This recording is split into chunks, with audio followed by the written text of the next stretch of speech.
common engine problems and how to fix them.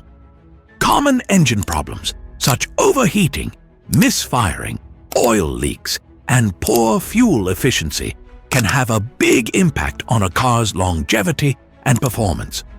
Low coolant levels or a broken thermostat are frequently the cause of overheating, which needs to be fixed right away to avoid serious damage. Furthermore, problems like low fuel economy and oil sludge accumulation can be lessened by keeping the right air-fuel combinations and making sure to change the oil on a regular basis. Thanks for watching our video, and don't forget to subscribe